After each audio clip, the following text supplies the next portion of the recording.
Hello, fight fans. Thanks for joining us at MMA Insider. Before we get rolling with today's news, show some love by hitting that like button and subscribing. Now let's uncover the latest happenings in MMA. Starting off, Dillon Danis sends message to Dana White following Bellator release.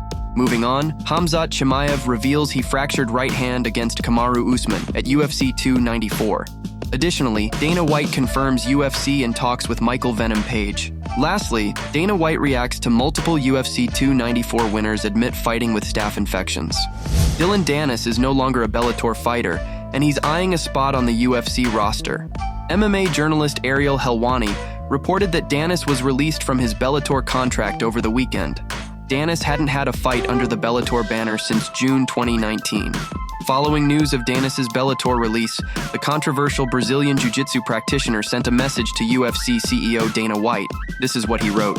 "We about to make a lot of money, Dana White. What do you think? Should UFC sign Dillon Danis and add him to their roster? Share your opinion in the comments below."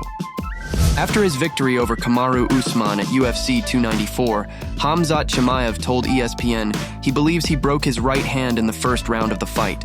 This would explain why Khamzat was able to completely disrupt Usman in the first round, only to slow down over the course of the second and third. At this time, the severity of the injury is unknown, as is how long a broken hand might sideline Khamzat. He will need to get an X-ray to determine his next course of action. This is what he said. "First round, I think I broke my hand and finger. I couldn't punch hard with right hand. My right hand is a big weapon. When you can't use it, it's hard to work.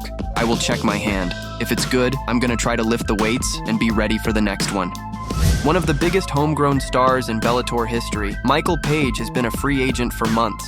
In March, he was shown on the UFC 286 broadcast. It's a rarity for the UFC to go out of its way to acknowledge potential free agents. At Thursday's UFC 294 pre-fight news conference, Page posted a photo with UFC President Dana White, which furthered speculation of a budding business relationship between the two parties. Following UFC 294 on Saturday in Abu Dhabi, White confirmed the two sides are in talks, and there's interest from both. This is what he said when asked about Michael Venom Page. "Listen, he's a kid that we're definitely interested in, and he's interested too. So, possibly." Page has long expressed his desire to compete in the UFC before his career concludes. Even during his Bellator peak, Page openly acknowledged this. His relationship with Bellator was up and down over the years, as he publicly vented frustrations about the promotion on multiple occasions.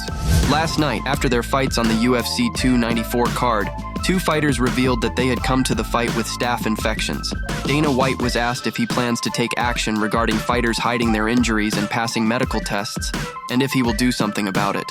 Dana angrily responded that he has no intention of doing anything, and that fighters should keep quiet and not talk about it if they are going to lie, and they should take that lie home with them.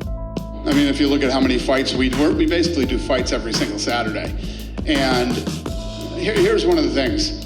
If you're gonna lie and hide injuries like that, lie all the way home. Why are you gonna lie and do that and then sit up here and say, "Oh, I had staph infection"? It's a very weird thing to do, to be honest with you. Very weird. What's your opinion on this situation? Do you agree with Dana White? Thank you so much for tuning into today's video. Your dedication and support fuel our passion to bring you the latest and greatest in the MMA world. If you enjoyed today's news, please give us a thumbs up and share with fellow MMA fans. Remember to subscribe to stay in the loop with daily MMA updates. We've got a lot of exciting news, interviews, and analysis coming your way every single day.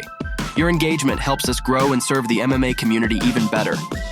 Once again, thank you for being an integral part of our daily MMA journey.